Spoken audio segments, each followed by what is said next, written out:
Hello बच्चों, let's read this questions. Question says in a triangle ABC shown in the figure DE is parallel to BC. If BC is equal to 8 centimeter, DE is equal to 6 centimeter, and the area of the triangle ADE is equal to 45 centimeter. Then what is the area of the triangle ABC? So in this question, key concepts used are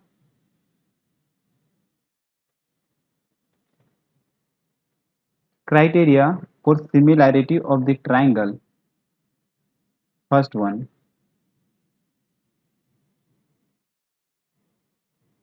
similarity of triangle, and second one is the area theorems of a similar triangle. So if you know these two things, then we can easily solve these questions. So now we will see these two things one by one. Questions के through हम इसे समझते हैं. सो questions में दिया हुआ है कि हमें एक ट्रायंगल गिवन है, राइट. ए बेसिकली इसके अंदर दो ट्रायंगल्स है, ये ए बी एंड सी है, और अगेन इसके अंदर एक पैरेलल लाइंस गया हुआ है जो है डी और ई, राइट. अब हमें इससे दो ट्रायंगल जो बन रहा है उसे सबसे पहले क्या करना है, सिमिलैरिटी रूल से, क्राइटेरिया ऑफ सिमिलैरिटी से इसे सिमिलर प्रूव करना है. तो कैसे सिमिलर प्रूव कर सकते हैं इसे? तो हमें पता है क्राइटेरिया कि ये एंगल जो ये है, ये दोनों ट्रायंगल्स के लिए कॉमन है. For A D and E and A B C, जो बिग बड़ा ट्रायंगल्स है उसके लिए, ये दोनों के लिए हमारा एंगल ए कॉमन है. तो वी कैन राइट कि angle B A C is equal to angle D A and E, right. This is the common angle, and this angle जो यहाँ एंगल बन रहा है और एंगल बी जो बन रहा है means angle A D E and angle A B E, these are the corresponding angle. Therefore ये भी हमारा हमारा क्या हो जाएगा, एंगल इक्वल हो जाएगा. A D E is equal to angle A B E. Corresponding angles है. कोरस्पॉन्डिंग एंगल्स क्यों है? तो ये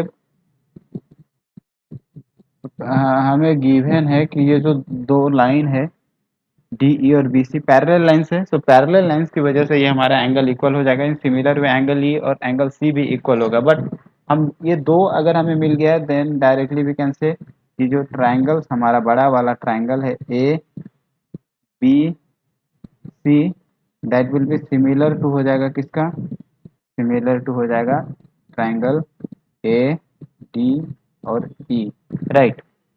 अब ये दोनों हमें अगर सिमिलर मिल चुका है तो हमें पता क्या है कि एरिया थ्योरम्स क्या बोलता है. According to the area theorem, the ratio of the area of the two triangles,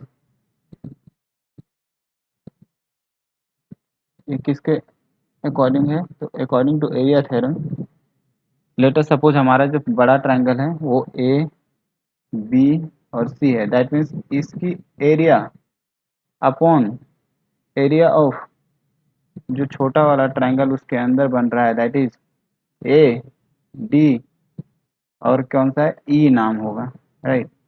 तो ये दोनों का रेशियो क्या हो जाएगा? The ratio is the square of their corresponding side. Ratio of the corresponding side. तो कोरस्पॉन्डिंग साइड क्या हो जाएगा, बड़ा वाला का साइड अगर लूँ तो यहाँ से ये मिलेगा ए बी, राइट, एंड यहाँ से मिलेगा ए डी का whole square. This will be equal to क्या हो जाएगा, B C upon D E के रेशियो, एंड ऑल्सो ये इक्वल हो जाएगा लास्ट साइड कौन सा है, तो ये A C upon A E. You can write कि A C upon A E. Now हमें जो फाइंड करना है वैल्यू जो triangle of A B C find करना है. We have given the triangle area of the triangle A D E. Area of triangle A D E कितना given है हमें? तो दिस इज गिवन एज 45. सो इसको हम एज इट इज लिख लेते हैं क्योंकि इसकी वैल्यूज हमें ट्रायंगल ए बी सी की वैल्यूज फाइंड करना है. और in the questions we have given the area of the triangle A D is equal to 45. सो इसके प्लेस पे क्या रख दिया, 45. And we have given also the BC In the questions we have given the values of BC. BC is equal to 8 centimeter and DE is equal to 6 centimeter. So simply we will substitute the values 8 centimeter and 6 centimeter का क्या हो जाएगा, whole square हो जाएगा. Means area of triangle A B C क्या हो जाएगा, इसे क्रॉस मल्टीप्लाई कर दूंगा तो ये राइट साइड मल्टीप्लाई हो जाएगा. मीन्स 8 स्क्वायर को we can write 8 into 8 and 6 square को भी 6 इंटू 6 लिख दिया. इसे कैंसिल करना है. सॉल्व करने के लिए इसे आ, अगर इसको कैंसिल करूँ तो कितने बार में जाएगा, इसको 2 से कर दिया मीन्स 2 से 3 टाइम में गया और ये 2 से 4 टाइम में. सिमिलर वे ये भी 3 टाइम्स में जाएगा और ये 4 टाइम्स में. अब क्या मिल रहा है यहाँ से, 3 इंटू 3 9. 9 से डिवाइड करूँगा अगर 45 को तो कितने टाइम में जाएगा, 5 टाइम में. इंटू 4 4 जा 16. तो 16 इंटू 5 कितना हो जाएगा, 80 centimeter square is the area of the triangle A, B and C, and 80 is the final answer of this question. I hope you understood it well. All the best.